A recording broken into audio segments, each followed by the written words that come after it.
Hello good morning. So இன்றைக்கி நம்ம இந்த வீடியோவில் என்ன பார்க்க போகிறோம்னா, இந்த வீடியோ பார்ட் 2 வீடியோ. ஸோ இந்த பார்ட் 2 வீடியோவில் என்ன பார்க்க போகிறோம்னா, இதுக்கு முன்னாடி பார்ட் 1 வீடியோவில் ஒரு பரிஸ்டா ஸ்டெம்மிங்கை எந்த மாதிரி பண்ணுவோம். ஸ்டெம்னா முத்திர அடிக்கிறதில்ல, காஃபி ஷாப்பில் பரிஸ்டாவாக நீங்கள் இருந்தீங்கன்னா ஒரு காஃபி எப்படி ஸ்டெம் பண்ணுறது பற்றி. ஸோ அந்த ஸ்டெம்மிங்கை ஃபுல்லாக உங்களுக்கு தெளிவாக டீச் பண்ணியிருக்கேன். பார்த்துருந்தீங்கன்னா அந்த நாலேஜ் உங்களுக்கு கண்டிப்பாக வந்திருக்கும். ஸோ அப்படி பார்க்கலன்னா டிஸ்கிரிப்ஷனில் உங்களுக்கு அந்த லிங்கை நான் போகிறேன். ஸோ அதை கிளிக் பண்ணி பார்த்துக்கோங்க, ஓகேவா? ஸோ இன்றைக்கி இந்த பார்ட் 2வில் என்ன பார்க்க போகிறோம்னா, மெயினானது. ஸோ இது உங்களுக்கு தெரியலைன்னா உங்களுக்கு பர்சனல் நாலேஜே இருக்காது. அப்படி தெரியலைனாலும் நீங்கள் ஒரு காஃபி ஷாப்பில் ஒர்க் போனீங்கன்னா எல்லா ஒர்க்குமே சொதப்பும். அதுதான் ஸ்டீமிங். ஸோ அந்த ஸ்டீமிங்கை எப்படி கரெக்டாக பண்ணுறது, என்ன மாதிரி பண்ணுறது. அந்த ஸ்டீமிங்கிறது ஒரு ஃப்ளட் ஒயிட்டுக்கு இருக்குது, கர்த்தாதுக்கு இருக்குது, கேப்பச்சினோ, லத்தே, இந்த மாதிரியான ஸ்வீட்டான காஃபிகளுக்கு எல்லாத்துக்கும் வித்தியாசமான ஸ்டீமிங் இருக்குது. ஸோ அந்த ஸ்டீமிங்கை எப்படி நம்ம கரெக்டாக பண்ணுறது, எப்படி பண்ணுறது, அது எந்த மாதிரி பண்ணுறது, எந்த மாதிரி லெவலில் வச்சு பண்ணுறது, எந்த மாதிரி ஹாட் பண்ணுறது, எந்த மாதிரி டெம்பரேச்சர் பண்ணுறதை பற்றி ஃபுல்லாக உங்களுக்கு இந்த வீடியோவில் சொல்லித்தரப்போகிறேன். ஸோ இந்த வீடியோ நீங்கள் ஃபஸ்ட் டைம் பார்க்குறீங்கன்னா சப்ஸ்கிரைப் ஃபஸ்ட்டு பண்ணுங்கள், சரியா? பண்ணிவிட்டு கண்டினியூ பாருங்கள். மறந்துட வேணாம், இது பார்ட் 2 வீடியோ. பார்ட் 1 பார்த்துட்டு இதுக்கு வந்தீங்கன்னா ஒரு நாலேஜ் உங்களுக்கு கண்டினியூவாக வரும். ஸோ அதனால் அதை பார்க்குறேன்னா டிஸ்கிரிப்ஷனில் போட்டிங்கன்னு சொல்லிட்டேன். ஸோ நம்ம இன்றைக்கி ஸ்டீமிங்கை போவோம். நம்ம இந்த வீடியோவில் பார்க்க போகிற ஸ்டீமிங் பண்ண போகிற அந்த மெஷின் தான் இந்த மெஷின். ஸோ இந்த மிஷினை தான் நம்ம பார்க்க போகிறோம். இது லா மர்சோக்காங்கிற மிஷின், ஓகேவா? இது 3 குரூப்பை சேர்ந்தது. ஸோ இந்த 3 குரூப்பில் 2 ஸ்டீமிங் சென்டர் இருக்குது. ஸோ இந்த மாதிரி ஒரு ஸ்டீமிங் இருக்குது, அதே மாதிரி இந்த சைட்லேயும் ஒரு ஸ்டீமிங் இருக்குது. ஸோ உங்களுக்கு தெரியும் லா மர்சோக்காங்கிற மெஷினை, இந்த மெஷினை வச்சு தான் இப்போ நான் உங்களுக்கு ஸ்டீம் பண்ணுற மெத்தடை பற்றி உங்களுக்கு சொல்லி தரப்போகிறேன், ஓகேவா? இதுக்கப்புறம் இன்னொரு மெஷின் இருக்குது. இந்த வீடியோவுக்கு இந்த கம்ப்ளீட்டாக இது ஃபினிஷ் ஆனதுக்கப்புறம் நான் அந்த மிஷினுக்கு போய்ட்டு உங்களுக்கு கற்றுத்தரேன், சரியா? இதை ஃபுல்லாக நீங்கள் பாருங்கள், பார்த்துட்டு அந்த மிஷினுக்கு போங்க, ஓகேவா? ஸ்டீமுக்கு நம்ம யூஸ் பண்ணக்கூடிய பிக்சர்ஸ் தான் இந்த பிக்சர்ஸ் எல்லாம். ஒவ்வொரு மில்க் லெவலுக்கு ஏற்ற மில்லிக்கு ஏற்ற பிக்சர்ஸ் தான் இந்த பிக்சர்ஸ், ஓகேவா? ஸோ இது ஸ்மால் பிக்சர், அதே மாதிரி கொஞ்சம் ஸ்மால். ஸோ இது பிக் பிக்சர், இது மீடியமான பிக்சர்ஸ், ஓகேவா? ஸோ இந்த பிக்சரை நம்ம தேவையான அளவுக்கு நம்ம ஒரு ஃப்ளட் ஒயிட் கருத்தை யூஸ் பண்ண போகிறோம்னா நம்ம யூஸ் பண்ணக்கூடிய ஃப்ளட் ஸ்டீமிங் அந்த பிக்சர் ஆனது இந்த பிக்சரை யூஸ் பண்ணுவோம். ஒரு காஃபி ஒரு மெயினாக நம்ம 2 காஃபி யூஸ் பண்ண போகிறோம். பெருசாக 2 காஃபி ஆர்டர் வந்துட்டு நம்ம வெயிட் பண்ணாமல் அவங்களுக்கு ஃபாஸ்ட்டாக கேட்குறாங்க அப்படின்னு சொல்லும்போது இந்த பிக்சரை நம்ம எடுத்து யூஸ் பண்ணோம். இது பெரிய பிக்சர், ஓகேவா? ஸோ நம்ம ஒரு கேப்பச்சினோ இல்லைனா லத்தே யூஸ் பண்ண போகிறோம்னா, ஒரு ஸ்வீட் காஃபி யூஸ் பண்ண போகிறோம்னா இந்த பிக்சர் எடுத்து நம்ம யூஸ் பண்ணோம். ஸோ அதுக்கேற்ற மில்லியான அளவான பிக்சர் தான் இந்த பிக்சர்ஸ், ஓகேவா? பாருங்கள். ஸோ உங்களுக்கு நான் சொன்னேன், ஒவ்வொரு கப்பையும் சொல்லியிருக்கிறேன். ஸோ இந்த கப் எடுத்துக்கொண்டா அதிகமானவே எங்கிட்ட யூடியூப்லேயும் கேட்டிருக்கீங்க, நிறைய இடத்துல நீங்கள் கேட்டிருக்கீங்க. நம்ம யூஸ் பண்ணக்கூடிய ஃப்ளட் ஒயிட், கேப்பச்சினோ, லத்தே, அந்த மாதிரி கப்பு எந்த மாதிரி கப்பை நம்ம செலக்ட் பண்ணி வாங்குறது அப்படின்னு கேட்டிருக்கீங்க. ஸோ நான் சொல்கிறேன், இந்த கப். ஸோ இந்த கப் நம்ம யூஸ் பண்ணுற எதுக்கு? கருத்தாதோ, flat white, so cappuccino, so use பண்ணுறதுக்கு தான் இந்த கப்பு யூஸ் பண்ணோம். ஸோ இந்த கப்போட சைஸ் எந்த அளவுண்டு கேட்பீங்க. ஸோ அந்த சைஸை நான் சொல்கிறேன். இந்த கப்புக்குள்ளே நம்ம இது ஒரு திரவம் எடுத்தோம்னா, ஃபுல்லாக எடுத்தோம்னா 330 மில்லி. ஸோ 330 மில்லி கப்புன்னு சொன்னீங்கன்னா விளங்கு, சரி? ஓகே, 330 உங்களுக்கு 300 மில்லி, நோ ப்ராப்ளம். ஸோ உங்களுக்கு ஒரு கருத்தாத ஃப்ளட் ஒயிட்டுக்கு 330 மில்லிக்கு இடையில் இருந்தால் டன். ஸோ நான் யூஸ் பண்ணுறது 330 மில்லி, ஓகே? அடுத்த கப், ஸோ இந்த கப் தான். ஸோ இந்த கப்போடைய சைஸு 400, ஓகே? 400 மில்லி. ஸோ இந்த கப் நம்ம யூஸ் பண்ணுறது ஒரு லத்தே, அதேமாதிரி ஸ்வீட் காஃபிகளுக்கு யூஸ் பண்ணுறது தான் இந்த கப். ஸோ இதோட சைஸ் 400 மில்லி. நீங்கள் வாங்கும்போது 400 மில்லின்னு சொல்லி வாங்கினீங்கன்னா ஓகே டன். ஸோ இது ஃபுல் அளவு தான் நான் சொல்கிறேன், இந்த அளவு அப்படின்னு சொல்லலை, ஃபுல் அளவு. So 400 milli, okay? ஸோ அடுத்த கப் ஒரு பெரிய கப்புன்னு உங்களுக்கு காட்டியிருந்தேன். ஸோ இந்த கப் தான். ஸோ இந்த கப் இது பெரிய கப். இதுக்கு முன்னாடி ஒரு கப் காட்டினா அது ஸ்மால், உங்களுக்கு விளங்கும். இது சின்னது, இது பெரிய கப். அளவு பார்த்தா உங்களுக்கு விளங்கும், ஓகே? ஸோ இந்த பெரிய கப்பினுடைய சைஸ் 570 மில்லி, ஓகே? ஸோ உங்களுக்கு யோசிக்கலாம், 570 மில்லிக்கு என்ன காஃபி நீங்கள் யூஸ் பண்ணுறீங்க அப்படின்னு கேட்கலாம். ஸோ நம்ம 570 மில்லிக்கு என்ன காஃபி யூஸ் பண்ணுறல, நம்ம யூஸ் பண்ணுறது சம்டைம் நம்மளுக்கு ஆர்டர் வரும், பிஸியான ஆர்டர் வந்து போனால் 2 காஃபி எல்லாத்தையும் கேட்டாங்கன்னா என்ன செய்வது? ஸோ இந்த மாதிரி கப்பை வச்சு யூஸ் பண்ணி 2 காஃபியை யூஸ் பண்ண முடியும். ஸோ அதனால தான் இந்த பெரிய கப் கண்டிப்பாக இருக்கணும் உங்கள் கிட்ட, ஓகே? நம்ம வீடியோக்குள்ளே போகலாம். ஸோ இந்த பிக்சரில் நம்ம எப்படி மில்க்கு எந்த லெவலில் எடுப்போம் அப்படிங்கிறத நான் இப்போ சொல்ல போகிறேன். எல்லா பிக்சர்லேயும் ஒரே அளவு தான் மில்க் எடுக்கணும். எந்த அளவுக்கு மில்க் எடுக்கணும், எந்த லெவலுக்கு எடுக்கணுங்கிறதும் அதே அந்த பிக்சரில் நான் ஒன்றில் சொல்லி தரதெல்லாம் மற்ற எல்லாத்துலேயும் நீங்கள் எடுக்கணும். ஓகேவா? ஸோ அதனால் வாங்க எப்படி எடுக்கிறன்றது பார்ப்போம். நம்ம இப்போ எடுத்திருக்கிற பிக்சர் இந்த பிக்சர் தான். ஸோ இந்த பிக்சர் ஒரு ஃப்ளட் ஒயிட் இல்லைன்னா கருத்தாதோ ஒரு கெப்பச்சினோ யூஸ் பண்ணலாம். ஸோ அதுக்கேற்ற மாதிரியான அளவான ஒரு பிக்சர் தான் இந்த பிக்சர். ஓகேவா? இந்த பிக்சரில் எந்த லெவலுக்கு மில்க் எடுக்கணுங்கிறத சொல்லணும். பாருங்கள், பிக்சரை பாருங்கள். ஃபஸ்ட்டு இந்த மாதிரி ஃபுல்லாக இருக்குது. ஓகே, ஸோ இதில் எந்த லெவலுக்கு மில்க் எடுக்கணும்னா இதில் பாருங்கள், இந்த பிக்சரில் இந்த பகுதி இருக்குது தானே.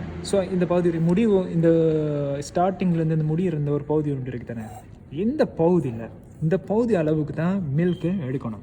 மெயினாக கவனிங்க, இந்த பகுதி அளவுக்கு தான் மில்க் எடுங்க. இப்போ அதிகமானவங்க எடுக்கிற டவுன் எடுப்பாங்க, சில பேர் எடுப்பாங்க மேல் எடுப்பாங்க. மேல் எடுத்தால் என்ன பிரச்சனை வரும், கீழே எடுத்தால் என்ன பிரச்சனை வரும்னு அவங்க ஸ்டீம் பண்ணக்கும் விளங்கும்.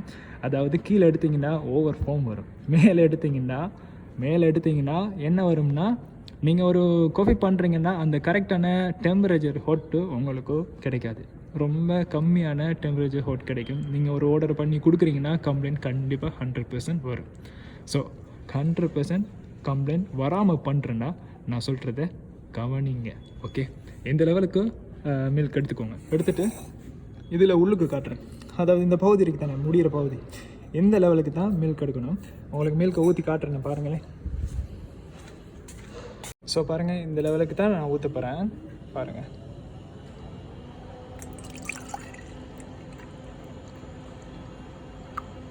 ஸோ ஓகேடா. பபுள் வந்துச்சுன்னா இந்த மாதிரி காட்டினீங்க, அந்த பபுள் உடையும். சரி, ஓகேவா? ஸோ இந்த லெவலுக்கு நான் சொன்னேன். ஸோ அந்த லெவலுக்கு மில்க் வந்திருக்கு. நான் உங்களுக்கு இந்த லெவலுக்கு சொன்னேன். ஸோ இந்த லெவலுக்கு மில்க் வந்திருக்கான்னு பாருங்கள். ஸோ இந்த லெவலுக்கு மில்க் வந்திருக்கா. ஸோ இப்படி எடுங்க மில்க்கு. அதுக்கு கம்மியாக எடுக்கணும், மேலேயும் எடுக்கணும். மேலே எடுத்திங்கன்னா உங்களால் கரெக்டான லெவலுக்கு டெம்பரேச்சர் பண்ண முடியாது. டவுன் எடுத்திங்கன்னா ஓவர் ஃபோம் வரும். ஸோ அது நல்லா இருக்காது. ஸோ இந்த லெவலுக்கு எடுங்க. எப்படி ஸ்டீம் பண்ணுறதை மெஷினோட கொண்டு போயிட்டு உங்களுக்கு வீடியோ காட்டுறேன். கவனத்தில் கொள்ளுங்க. மெயினாக நீங்கள் ஸ்டீம் பண்ணும்போது, ஸ்டீம் பண்ணுறதுக்கு முன்னாடி ஃபஸ்ட்டு இதுக்குள்ளே வாட்டர் தேங்கி இருக்கும். ஸோ அதை ஃபஸ்ட்டு ஒரு வாட்டி இந்த மாதிரி பண்ணி விட்டுருங்க. இதுக்குள்ளே இருக்கிற ஸ்டீமிங் ஏற்கனவே சேர்ந்து கிடக்கிற அந்த வாட்டரெல்லாம் வெளியில் வந்துடும். ஓகே, அதுக்கப்புறம் ஸ்டீம் பண்ணுங்கள். ஓகே, கொஞ்சம் இதை கவனிங்க. அதிகமானவங்க இந்த மாதிரி லெவலில் வைப்பாங்க, அப்படி படுக்கிற மாதிரி இந்த மாதிரிலாம் வைப்பாங்க. ஓகேவா? நல்லா கவனிங்க. எந்த லா மர்சுகா மெஷினில் இந்த மாதிரி ஒரு ஸ்டீமிங் இருக்குதுன்னா அது எப்படி பெர்ஃபெக்டாக நம்ம ஸ்டீமிங்கை கரெக்டாக கண்ட்ரோல் பண்ணுறத இந்த வீடியோவில் நான் சொல்கிறேன் பாருங்கள். இது இப்படி இருக்குன்னா டைரெக்டாக இந்த லெவலுக்கு நேராக வச்சுக்கோங்க. ஓகேவா? நேராக வச்சதுக்கப்புறம் கொஞ்சம் லைட்டாக ஒசத்துங்க. இந்த மாதிரி ஒசத்திட்டு இந்த மாதிரி ஏற்கனவே இந்த மாதிரி தானே இருக்கும். ஸோ இந்த மாதிரி லைட்டாக மேலே ஒசத்தினுக்கு அப்புறம் நம்ம ஸ்டீமிங்க்கு எடுத்த அந்த மில்க் இருக்குது தானே, இந்த மில்கை இந்த மாதிரி இந்த வாய்ப்பகுதி இருக்குது தானே, இந்த வாய்ப்பகுதி இதோட டச் ஆகிற மாதிரி பாருங்கள். இதில் மில்கில் உங்களுக்கு பார்க்கலாம், இதை இந்த மாதிரி நாளாக பிரித்தா ஸோ இந்த மிடில் இருந்து இந்த மேல் பகுதி, இந்த பகுதி இருக்குது தானே, இந்த ஹாஃப் பகுதி இருக்குது தானே, இந்த பாதி பகுதி, 4/1 பங்கு, இந்த ஒரு பங்கில் தான் நீங்கள் இந்த ஸ்டீமை வைக்கணும். ஸோ அந்த ஸ்டீமை அந்த பகுதியில் எந்த இடத்துல வைக்கிறேன்னு கவனிச்சுக்கோங்க. இந்த மாதிரி வாயில் பட்ட மாதிரி இதை உசத்தி மிடில் கொண்டு போயிட்டு வச்சதுக்கப்புறம் கொஞ்சம் டவுன் எடுத்து இந்த இடத்துல கப்பை பாருங்கள். நான் நேராகவும் பிடிக்கலை, இந்த டிரெக்டாக நேரான லெவலும் பிடிக்கலை, கீழேயும் பிடிக்கலை. ஸோ இந்த மாதிரி வச்சு நான் கப்பை இந்த மாதிரி தான் கழிச்சு வச்சிங்க. இந்த மாதிரி கழிச்சு வைங்க. நேரங்கக்குள்ளே இந்த மாதிரி டிரெக்டாக இருக்குங்க கப்பு. இந்த மாதிரி வைக்கும்போது இந்த கப்பு டிரெக்டாக இருக்குது தானே. ஸோ அந்த டிரெக்டாக இல்லாமல் கொஞ்சம் பிடி லைட்டாக படுத்த மாதிரி வச்சுட்டு இந்த கப்பை கொஞ்சம் லைட்டாக இப்படி கிளிங்க. மெயினாக கவனிங்க, இது டிரெக்டாக இருக்குது. ஓகேவா? டிரெக்டாக இருக்கும்போது ஒரு லெவலில் இருக்குது தானே. ஸோ அந்த கப்பை ஒசத்தும் போது இந்த மாதிரி தான் லெவலில் இருக்கும். ஸோ அந்த கப்பை கொஞ்சம் இந்த மாதிரி பண்ணிங்க, லைட்டாக பண்ணிங்க, ரொம்ப ஓவராக பண்ணிக்க வேணும். பண்ணிச்சுட்டு இந்த கப்பை இந்த மாதிரி சேர்க்கல, இந்த மாதிரி ஷேப்பில் வைங்க. ஓகேவா? இதை மேலே வச்சு காட்டுறேன் பாருங்கள். இந்த மாதிரி டைரெக்டாக கொண்டு போயிட்டு கப்பை இந்த மாதிரி லைட்டாக கீழே பணித்த மாதிரி இந்த மாதிரி ஷேக்கில் கொண்டு போங்க. மெயினாக இங்கே பாருங்கள், இந்த ஸ்டீமிங்கில் வாய் பகுதி இருக்குது தானே, இதுதான் வாய் பகுதி சரியா, இந்த இதில் அடுத்து தான் வரும். ஸோ இதில் மில்க் படணும், இந்த லெவலுக்கு தான் படணும். ரொம்ப மேலேயும் இருக்கக்கூடாது, ரொம்ப டவுனும் இருக்கக்கூடாது, இந்த லெவலில் இருக்கணும். ஸ்டீமிங் பண்ணிகிட்டு இருக்கும்போது இந்த லெவலில் தான் இருக்கணும். ஓகேவா? அது ஒட்டவா அந்த மில்க் ஸ்டீம் ஆனதுக்கப்புறம் ஹொட் ஆனதுக்கப்புறம் அந்த ஃபோமுங்கிறது மேலே கொஞ்சம் கொஞ்சமாக மேலே போகும். ஓகேவா? போனதுக்கப்புறம் நம்ம எந்த லெவலுக்கு அதை கட் பண்ண போகிறோமோங்கிறத நான் கட் பண்ணி காட்டுறேன். சரியா? இப்போ நான் சொன்ன மாதிரி இந்த ஒசத்திட்டு இதை இந்த டிரெக்ட் அந்த பட்டை மாதிரி கொண்டு போயிட்டு டிரெக்டாக மிடில் வச்சு கொஞ்சம் டவுன் ஆக்கி இந்த சர்க்கிள் டைப்பில் வச்சுட்டு அந்த ஸ்டீமிங்கிட்ட வாயை பாருங்கள் எந்த மாதிரி இருக்குன்னு பாருங்கள், இந்த மாதிரி வச்சுக்கோங்க. ஓகேவா? நான் ஸ்டீம் பண்ணுறேன்னு பாருங்கள். Okay Don. ஸ்டீமிங் பண்ணுறதுக்கு முன்னாடி நம்ம வாட்டரை த்ரோ பண்ணணும்னு சொல்லியிருக்கேன். ஸோ இந்த மாதிரி த்ரோ பண்ணதுக்கப்புறம் நான் சொன்ன மாதிரி இந்த மாதிரி வாயை கொண்டு போயிட்டு இந்த மாதிரி மிடில் கொண்டு போயிட்டு இந்த மாதிரி சைட் கொண்டு போயிட்டு இந்த பையன் வச்சுக்கோங்க. வாய் இந்த அளவுக்கு இருக்குன்னு பாருங்கள். வாயை நல்லா கவனிச்சிட்டு ஸ்டீமிங்கை மெதுவாக. கப்பை எந்த காரணத்து கொண்டும் நீங்கள் அசைக்க வேணாம், ஆட்ட வேணாம். நீங்கள் எந்த மாதிரி பிடிச்சிருக்கீங்களோ அதேமாதிரி டைரெக்ட் அப்படியே வச்சு பிடிச்சிக்கோங்க. எந்த அசையும் கொடுக்க வேணாம் கப்புக்கு. ஸோ ஸ்டாப் பண்ணிக்கோங்க. கட் பண்ணிங்கன்னா உங்களால் இப்போ பார்க்க முடியும். ஸ்டீம் பண்ணால் இதை ஃபஸ்ட்டு நீங்கள் தொடச்சிக்கோங்க. ஓகேவா? தொடச்சிட்டு ஒரு ஸ்டீம் பண்ணிவிடுங்க. இப்போ உங்களால் பார்க்க முடியும், ஒரு அழகான ஃபோமை பார்க்க முடியும். சிலிக்கி ஃபோம் எப்படி இருக்குது ஃபோம். ஸோ இப்படி தான் ஸ்டீம் பண்ணுறது இந்த மாதிரி தான். இப்போ உங்களை பார்க்க முடியுது, ஸ்டீமிங்கில் மில்கை பார்க்க முடியுது. ஸோ இங்கே பாருங்கள், ஒரு கருத்தாதோ நீங்கள் எடுத்தீங்கன்னா ஒரு கருத்தாதோட இந்த மில்க் டெம்பரேச்சர் இருக்குது தானே, நீங்கள் டெம்பரேச்சர் இருந்துச்சுன்னா இதுக்குள்ளே வச்சு நீங்கள் ஸ்டீம் பண்ணும்போது நீங்கள் அந்த டெம்பரேச்சர் நீங்கள் அளந்துக்கோங்க. கருத்தாதுங்கும்போது அது 55லேருந்து 65க்கு உள்ளே இருக்கணும் டெம்பரேச்சர். அதே மாதிரி ஃப்ளட் ஒயிட்டாக இருந்தாலும் கருத்தாது ஃப்ளட் ஒயிட்டாக இருந்தாலும் 55லேருந்து 65க்கு உள்ளே தான் அதோட டெம்பரேச்சர் ஹொட் இருக்கணும். லத்தே எடுத்துக்கொண்டீங்கன்னா லத்தேங்கிறது 65லேருந்து 75 அதுக்குள்ளே தான் டெம்பரேச்சர் இருக்கணும் செல்சியஸ். ஓகே, நான் சொல்கிறேன் செல்சியஸ். 65லேருந்து 75 டெம்பரேச்சர் செல்சியஸுக்குள்ளே தான் ஒரு லத்தையோட ஹாட் டெம்பரேச்சர் இருக்கணும். நீங்கள் கெப்பச்சினோ எடுக்கிறீங்க, கெப்பச்சினோ இல்லாமல் ஒரு ஸ்வீட் காஃபி ஹாட் எடுக்கிறீங்கன்னா அது எல்லாமே 75க்கு மேலே மட்டும்தான் இருக்கணும் ஹாட் டெம்பரேச்சர். ஓகேவா? ஸோ நீங்கள் ஒரு கெப்பச்சினோ எடுத்திங்கன்னா என்ன 75க்கு மேலே 76 78 அப்படியே 80க்கு மேலே போகும். அப்படி போனால் அது ஹாட் ஓவராக வரும். ஹாட் ஓவராக வந்தால் என்ன செய்யும், ஃபோம் வர ஆரம்பிக்கும். ஃபோம் வந்தால் என்ன, அது கெப்பச்சினோ. ஸோ ஒரு ஸ்வீட் காஃபியாக இருந்தாலும் 75க்கு மேலே மட்டும்தான் நீங்கள் ஹாட் பண்ணணும். ஓகேவா? இதை மெயினாக நீங்கள் நோட் பண்ணிக்கோங்க. உங்கள்கிட்ட டெம்பரேச்சர் இருந்துச்சுன்னா இதுக்குள்ளே நீங்கள் வச்சு நீங்கள் அளந்துக்க முடியும். நீங்கள் சொல்லலாம், இப்போ நம்ம ஒரு கருத்தாதோ இல்லை ஃப்ளட் ஒயிட் இல்லை கெப்பச்சினோ எல்லாத்தையும் ஏதாவது பண்ணுறோம், ஸ்டீமரை இப்படி பண்ணும்போது இதுக்குள்ளே டெம்பரேச்சரை வைக்கிறோம், அது நம்ம ஹொட் பண்ணும்போது ஒட்டவா ரன் ஆகிட்டே இருக்குமே, எவ்வளோத்துல நம்ம அது ஸ்டாப் பண்ணால் அது எந்த இடத்துல போயிட்டு நிற்கும், அந்த மாதிரி நீங்கள் கேட்கலாம். ஸோ நான் சொல்கிறேன், ஒரு கருத்தாதோ ஃப்ளட் வெயிட் எடுக்கும்போது என்ன அது 55லேருந்து 65 டெம்பரேச்சருக்குள்ளே இருக்கிறதுனால என்ன செய்யணும்னா, நீங்கள் டெம்பரேச்சர் இதுக்குள்ளே வச்சுட்டு நீங்கள் ஸ்டீம் பண்ணும்போது ஸ்டீமை பிடிச்சி ஸ்டீம் பண்ணும்போது அந்த ஸ்டீமிங்கில் டெம்பரேச்சர் ரன் ஆகும் தானே, ஸ்டீம் பண்ணும்போது கரெக்டாக 45 50 அந்த இடையில் நீங்கள் ஸ்டாப் பண்ணுங்கள். அது கரெக்டாக போயிட்டு 55 65 இதுக்கு இடையில் போய் கரெக்டாக நிற்கும், கரெக்டான டெம்பரேச்சரில் வந்து நிற்கும். ஸோ நான் சொல்கிறது 45லேருந்து 50க்குள்ளே ஸ்டாப் பண்ணிக்கோங்க. அது ரன் ஆகிட்டு இப்படி போயிட்டு இருக்கக்குள்ளே 45 தாண்ட நீங்கள் ஸ்டாப் பண்ணிக்கோங்க. அது ஒட்டோ போய் 55 அதே மாதிரி 65க்கு உள்ளே தான் அது நிற்கும். ஸோ கரெக்டான பர்ஃபெக்டான ஒரு ஃப்ளட் வெயிட் கரெக்டாக தான் உங்களுக்கு ஸ்டீமை அது கொடுக்கும். அதே மாதிரி லத்தை எடுத்துக்கொண்டீங்கன்னா 65ல் ஸ்டாப் பண்ணிக்கோங்க.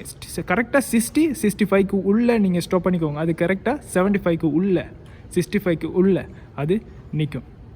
65லேருந்து 75க்கு உள்ளே அது கரெக்டாக நிற்கும். ஸோ அது உங்களுக்கு கரெக்டான ஒரு லத்தைக்குரிய டெம்பரேச்சரை உங்களுக்கு தரும், பர்ஃபெக்டான. அதே மாதிரி நீங்கள் கெப்பச்சினோ எடுத்துக்கொண்டீங்கன்னா நீங்கள் 75 இல்லைன்னா 70க்கு மேலே நீங்கள் ஸ்டாப் பண்ணும்போது அது ஒட்டவா 75 தாண்டி போனால் உங்களுக்கு விளங்கும் அது ஒரு கெப்பச்சினோ இல்லைன்னா அது ஒரு ஸ்வீட் காஃபிக்குரிய ஒரு ஹாட் ஸ்டீமிங் டெம்பரேச்சருண்டு கரெக்டாக நம்ம தெரிந்து கொள்ள முடியும். ஓகேவா? ஸோ இது உங்களுக்கு டெம்பரேச்சர் பற்றி சொல்லியிருக்கேன். நோட் பண்ணாதவங்க நோட் பண்ணிக்கோங்க, மெயினாக மைண்டில் எடுத்துக்கோங்க. ஓகேவா? ஸோ நம்ம இப்போ பார்க்க போகிறோம், இது கருத்தாதோ கப். நம்ம நினைக்கலாம் கர்த்தாதோ கப் இது தானா அப்படின்னா இதுதான். ஸோ இது ஏன் இதுன்னு சொல்கிறேன்னா, கர்த்தாதோவுக்கு ஒரு லெவல் இருக்குது, அதாவது அதில் மில்லி லெவல் இருக்குது. ஒரு கர்த்தாதோ எடுத்துக்கொண்டிங்கன்னா ஒரு எஸ்பிரஸும் இருக்கும், அதில் மில்க்கும் இருக்கும். ரெண்டையும் சேர்த்து மொத்தமாக 100 மில்லி தான் இருக்கணும். ஸோ இது 100 மில்லிக்குரிய கப்புங்கிறதுனால இந்த கப்பை நம்ம கர்த்தாதோ கப்புன்னு சொல்லுவோம். ஓகேவா? ஸோ இதுக்குள்ளே வரக்கூடிய மில்க்கும் எஸ்பிரஸும் டோட்டல் 100 மில்லி. ஸோ அந்த மாதிரி 100 மில்லி இருந்துச்சுன்னா இது கர்த்தாதோ. ஓகே, அதே மாதிரி ஃப்ளட் ஒயிட் கெப்பச்சினோ எடுத்துக்கொண்டோம்னா இந்த கப்பை தான் நம்ம யூஸ் பண்ணுவோம். இதையே இந்த ஃப்ளட் ஒயிட் கெப்பச்சினோ கப்புங்கிறோம்னா ஒரு ஃப்ளட் ஒயிட் கெப்பச்சினோ 170 மில்லி தான் இருக்கும், எஸ்பிரஸோவும் மில்கையும் சேர்த்து டோட்டலாக. ஸோ அந்த அளவு இருக்கிறதுனால இந்த கப்பை நம்ம சொல்லுவோம் ஃப்ளட் ஒயிட் கப்புன்னு சொல்லுவோம், கெப்பச்சினோ கப்புன்னு சொல்லுவோம். ஸோ மேக் பண்ணும்போது 170 மில்லி வர அளவுக்கு நீங்கள் மில்கையும் எஸ்பிரஸோவையும் கவுண்ட் பண்ணி நீங்கள் யூஸ் பண்ணிக்கோங்க. ஸோ இது ஃப்ளட் ஒயிட் கப், கெப்பச்சினோ கப். ஓகேவா? ஸோ லத்தே கப் எடுத்துக்கொண்டா இது லத்தே கப். இதை பார்த்தீங்கன்னா ரொம்ப பெருசாக இருக்கும். ஸோ ரொம்ப பெருசாக யூஸ் பண்ண வேணாம். லத்தேக்கும் ஒரு அளவு ஒன்று இருக்குது. ஸோ அந்த லத்தேங்கிற அளவு எங்கிறன்னா 240 மில்லி இருக்குது. லத்தேங்கக்குள்ளே 240 மில்லி. ஸோ எஸ்பிரஸோவும் மில்க்கும் சேர்ந்த அளவை தான் நான் சொல்கிறேன், டோட்டல் சொல்கிறேன். சரியா? ஸோ எஸ்பிரஸோ எந்த அளவுக்கு இருக்கணும், கர்த்தாதுக்கு எந்த அளவுக்கு, லத்தேக்கு எந்த அளவுக்கு இருக்கணும், கெப்பச்சினோக்கு எந்த அளவு இருக்கணும்னு முந்தைய வீடியோவில் நான் உங்களுக்கு சொல்லியிருக்கேன். பார்க்கலன்னா அந்த வீடியோவை டிஸ்கிரிப்ஷனில் போட்டிருக்கேன். ஸோ அதில் போய் பாருங்கள். ஓகேவா? ஸோ இது ஒரு லத்தே கப். நீங்கள் சொல்கிறீங்க தானே ஒரு ஸ்வீட் காஃபின்னு எடுத்துக்கொண்டா அது எப்படி இருக்கும், எந்த லெவலுக்கு மில்க் இருக்கும் அப்படின்னு கேட்கலாம். ஸோ ஸ்வீட்டுங்கிறது அது ஒரு லத்தே லெவலில் தான் இருக்கும். ஸ்வீட் காஃபிங்கிறதும் 240 மில்லில் தான் இருக்க போகுது. ஸோ அப்படிங்கும்போது நீங்கள் யூஸ் பண்ணணும் அந்த கப்பும் இந்த பெரிய கப்பில் தான் யூஸ் பண்ணணும். 240 மில்லிங்கிற இந்த கப்பில் தான் நீங்கள் யூஸ் பண்ணணும். ஸ்மால் கப்லாம் நீங்கள் யூஸ் பண்ண வேணாம். கர்த்தாதோ ஃப்ளட் ஒயிட் கெப்பச்சினோ கப்லாம் நீங்கள் யூஸ் பண்ண வேணாம். ஒரு லத்தே கப்பில் தான் நீங்கள் அந்த ஸ்வீட் காஃபி ஹொட்டை நீங்கள் யூஸ் பண்ணணும். ஓகேவா? ஸோ இந்த லெவலில் தான் ஒரு காஃபியோட லெவல் இருக்கும். ஸ்டீமிங்கை நீங்கள் பார்த்துருப்பீங்க, அந்த எந்த அளவுக்கு நம்ம ஸ்டீம் பண்ண போகிறோம்னு பார்த்துருப்பீங்க. ஓகேவா? ஸோ அது உங்களுக்கு புரிஞ்சிருக்குமென்னு நினைக்கிறேன். அப்படி அது விளங்கலைன்னா எனக்கு கமெண்டில் நீங்கள் சொல்லுங்கள்.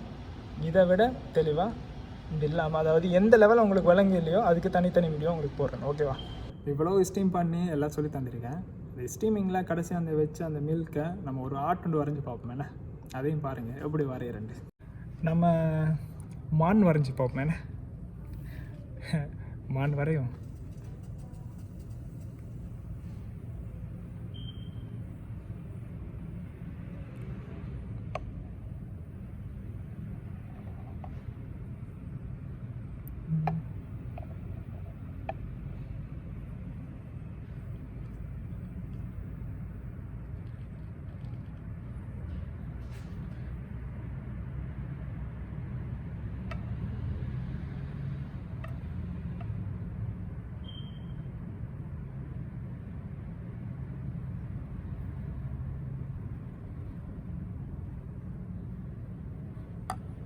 காலை இந்த மாதிரி வரைஞ்சிட்டு கழுத்து இந்த மாதிரி கொண்டு போயிட்டு தலையை இந்த மாதிரி கொண்டு போயிட்டு இந்த மாதிரி போட்டு மானுக்கு கொம்பு இருக்கும் தானே, ஸோ அந்த கொம்பை இந்த மாதிரி வரைவோம்.